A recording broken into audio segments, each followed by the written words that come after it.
स्वामी समर्थ. तर स्वामी भक्तांनो, आपण स्वामी समर्थ महाराजांचे भक्त आहोत. स्वामी समर्थ महाराजांच्या नित्यसेवा करतो. म्हणजे 3 अध्याय स्वामी चरित्र सारामृताचे दररोज वाचन करतो. 11 माळीसुद्धा महाराजांच्या आपण दररोज म्हणतो. ज्याला शक्य नाही त्यांनी 1 माळसुद्धा म्हणू शकतात किंवा आपण चालत फिरतसुद्धा महाराजांचा जप करू शकतो. पण स्वामी समर्थ महाराजांचा जर घरामध्ये फोटो असेल आपल्या, तर आपण दररोज काय करायला हवं? कारण महाराजाचा फोटो घरात आणणं, देवघरात ठेवणं खूप सोपं आहे. पण महाराजांना देवघरात टिकून ठेवणं, आपल्यावर त्यांचा कृपा आशीर्वाद मिळवणं हे फार अवघड असतं. महाराजाचा फोटो घरात आला म्हणजे आपल्याकडून काही महाराजांच्या अपेक्षा असतात. अशी काही नियम अवघड नाहीत की महाराजांचा फोटो आला, आपल्या घरातली काही माणसे काही गोष्टीसाठी ऐकत नाहीत. आता बऱ्याच जणांकडे महाराजांचा फोटो देवघरात नेण्यासाठी घाबरतात की आमच्याकडे नॉनव्हेज खातात. मग नॉनव्हेज खातात तर मग महाराजांचा फोटो घरात कसा ठेवावा, देवघरात कसा ठेवावा? आता ही तुमची चूक नाही आहे. तुम्हाला महाराजांना घरात आणायचं तुमची इच्छा आहे, तुम्ही फोटो घरामध्ये ठेवू शकता. आणि ज्यांना नॉनव्हेज खायचं त्यांना नॉनव्हेज खाऊ द्या. तोपर्यंत त्या दिवशी तुम्ही स्वामींना नैवेद्य त्यावेळेचा दाखवू नका. ज्या वेळेला तुमच्या घरात नॉनव्हेज होतं त्यावेळेला महाराजांना नैवेद्य दाखवायचा नाही. इतर तुम्ही महाराजांना आपल्या घरी जे केलं ते दाखवू शकता. असा कुठलाही विषय नाही आहे. त्यांना सुधारण्यासाठी तर महाराजांना आपल्याला घरात आणायचं ना. कुणाला व्यसन असेल, कुणाला काही झालेलं असेल, म्हणजे काही बरेच असे व्यसन आहेत घरातल्या मंडळींना, आणि त्यांना सुधारण्यासाठीच स्वामींना आपल्याला घरामध्ये आणायचं आहे. आता स्वामी समर्थ महाराजांना देवघरात ठेवणं म्हणजे असं काही अवघड नसतं.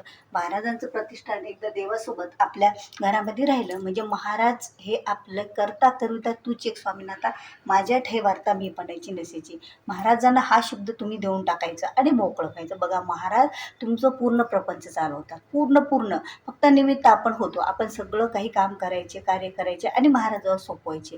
कधी कधी काही गोष्टी आपल्याकडून इच्छा पूर्ण होतच नाहीत, काही होतच नाही. मग आपण थकतो की अरे महाराज आता कसं सगळं काही महाराजांना बोलून दाखवायचं. बाहेर जगाकडे रडण्यापेक्षा महाराजाकडे आपण जर 2 शब्द महाराजांना रडून किंवा आपल्याला जसं होईल तसं महाराजांना सांगितल्यानंतर तिथं त्याचं उत्तर मिळेल, तिथे त्यावर तोडगा मिळेल. जग तर हसतं. आपण जगाला काही रडून सांगितलं ना, आपल्याकडून ते ऐकून घेतात पण नंतर त्याची हसून चर्चा करत असतात. म्हणून कुठेही आपल्या अडचणी कुणाला सांगायच्या नाहीत. फक्त स्वामींना सांगायचं आणि स्वामींना सोडवायचं सांगायचं आणि सतत नामस्मरण करत राहायचं. मग घरात स्वामी समर्थ महाराजांचा फोटो आहे तर कोणते नियम आपल्याला पाळायला हवेत? आणि बऱ्याच महिला काय बरं चुका करत असतात. आता बऱ्याच महिला चुका करतात म्हणण्यापेक्षा महाराजांची स्वामींची मूर्ती आपल्या घरात आहे, मग आता देव घरात आहे तर महाराजावर आपला विश्वास पाहिजे. महाराज आपल्यासाठी, महाराज हे आपले गुरु, परमगुरु, सद्गुरू होऊन बसलेले आहेत. परम गुरु सद्गुरू यांना स्थान देवापेक्षा सुद्धा उंच असतं. आता स्वामींची मूर्ती किंवा फोटो देवघरात आहे तर मग स्वामींना वेगळा नैवेद्य आपण दाखवायचा का? असं काही गरज नसतं. सगळ्या देवा समवेत आपण स्वामीला बसवले, म्हणजे बसलेले आहेत आपल्या देवघरामध्ये स्वामी.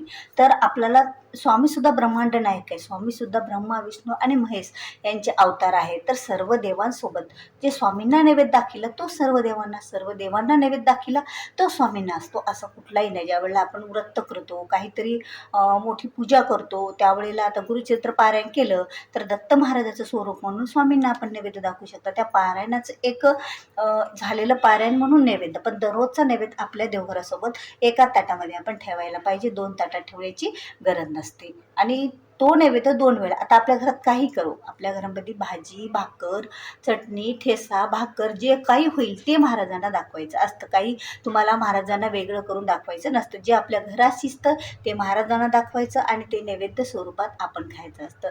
जर आपल्याला खाणं शक्य नसेल तर आपण गाईला सुद्धा देऊ शकता, काही हरकत नाही. पण ज्या वेळेला आपल्या घरातलं अन्न आपण दाखवतो देवघरामध्ये, त्यावेळेला त्या अन्नात बरकत येते आणि त्या अन्नाचे दोष निघून जात असतात. आपल्याला अन्नाचे दोष लागत नसतात. अन्न हे ते प्रसाद बनतं आणि आपण दररोज प्रसाद खाल्ल्यामुळं आपलं मन सुद्धा एखाद्या सेवेकडे, पूजेकडे लागत असतं. घरातल्या अशा काही व्यक्ती असतात की त्यांना सेवा पूजा करायचा कंटाळा येत असतो आणि दररोज आपण जो स्वामी पुढे प्रसाद नैवेद्य ठेवला त्याचा प्रसाद तर आपल्या सर्व स्वयंपाकामध्ये मिक्स करून जर त्या घरातल्या व्यक्तीनं खायला सुरुवात केली तर ते सुद्धा स्वामीमय होऊ शकतात, कोणत्याही देवाची भक्तीसुद्धा करू शकतात.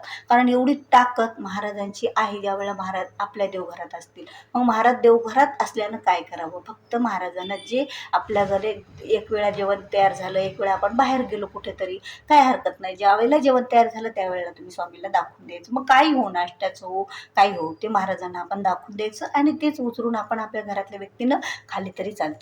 बाकी आपल्याला कुठला असा नियम करण्याची गरज नाही की महाराजांचा फोटो आहे घरात मग आम्हाला दररोज नित्यसेवा करावीच लागेल का? बघा, नित्यसेवा करणं महत्त्वाचं आहे, करावी. पण काही कारणावास्तव जर फोटो त्या भीतीनं जर फोटो तुम्ही घरात नेत नसाल, तुम्हाला महाराजांची नित्यसेवा करणं होत नसेल, काही हरकत नाही.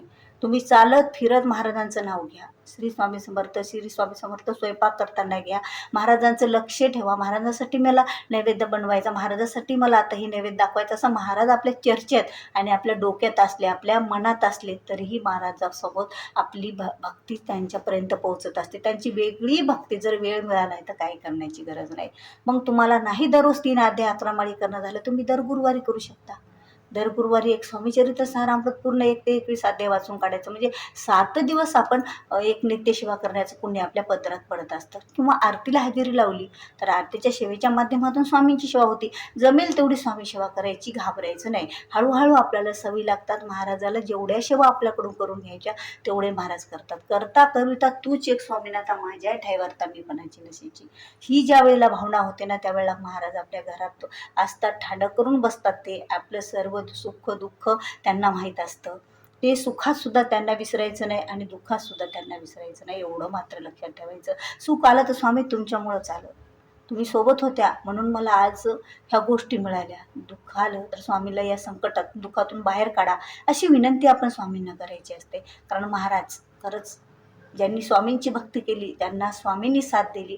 प्रत्येक गोष्टी त्यांना माहीत आहेत महाराज काय आहे. तर महाराज देवघरात महाराजांचा फोटो ठेवल्यापासून आपल्यामध्ये काय काय बदल होतात ते. खरंच महाराजांचा फोटो जर आपण देवघरात ठेवला, कोणत्याही गोष्टीला न भीता न घाबरता, तर महाराज आपल्यासोबत कायमस्वरूपी राहतात.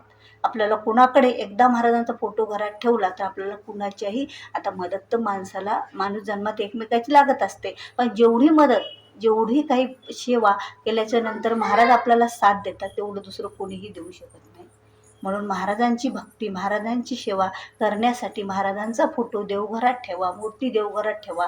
त्यामुळे तुम्हाला त्याचे कुठले दोष लागणार नाहीत. महाराजांना कुठल्याच जास्त सेवा करण्याची अशी गरज नाही. जेवढ्या जमेल तेवढ्या सेवा करा. महाराजाला मनी ठेवा, ध्यानी ठेवा, चालत फिरत सेवा करा.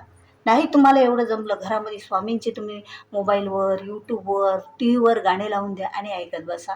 कारण गुरुचरित्राच्या शेवटच्या अध्यायात फार मस्त वर्णन आलेलं आहे की ज्यावेळेला श्री नरसिंह सरस्वती हे आपलं कर्दळी वनामध्ये तिथे गुप्त झाले होते.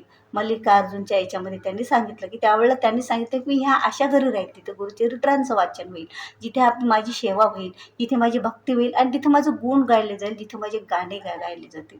आता गुण गायनं म्हणजेच त्यांचे गाणे आपण जर ऐकत राहिलो, घरात लावले तर दत्त महाराज, स्वामी महाराज हे आपल्यासोबत राहतात. काही अवघड सेवा नाही की महाराज जर आपल्या देवघरात असतील तर आपण फक्त एवढं जरी केलं ना तरीही आपल्याला महाराज आशीर्वाद देतात, कृपा देतात आणि आपल्या आयुष्यात खरंच सोन्यासारखे दिवस येतात. फक्त एवढं आहे की स्वामींची मर्जी, स्वामीला ज्या वेळेला योग्य गोष्ट वाटेल त्यावेळेला स्वामी बरोबर देतात. आपल्याला वाटतं ही गोष्ट आत्ताच माझ्यासाठी योग्य आहे, महाराजांनी द्यायला पाहिजे, पण महाराजांना माहीत असतं तुला कधी काय द्यायचं आहे ते, आणि ते तुझ्यासाठीच योग्य असतं, तुझ्यासाठीच चांगलं असतं, हे महाराजांना ठरवलं असतं. कारण तुझ्या इच्छा अपेक्षापेक्षा महाराजांचं नियोजन त्यापेक्षाही चांगलं असतं. आपण कुठेही चुकू शकतो पण महाराज आपल्याला कुठेही चुकू देणार नाही आहेत. आपल्याला बरोबरच वाटेनं ते नेतील आणि आपला प्रपंच संसार हे सुखरूप ते चालवतील. एवढी मात्र शक्ती, एवढी मात्र भक्ती आपल्याला थोडीशी करावी लागेल आणि तेवढी शक्ती, ऊर्जा आपल्या घरात जर महाराज असेल तर एक ऊर्जाच राहते आपल्यासोबत. करणी-बाधा, नजर-बाधा ह्या गोष्टी होतच नाहीत आपल्यासोबत. म्हणून महाराजाचा फोटो घरात असणं फार आवश्यक आहे. तर व्हिडिओ आवडला तर व्हिडिओला लाईक करा, शेअर करा आणि माझ्या मालनीश लाईफस्टाईल या चॅनलवर नवीन असाल तर चॅनलला सबस्क्राईब करा. तर भेटूया असाच एक नवीन व्हिडिओ घेऊन. तोपर्यंत श्री स्वामी समर्थ.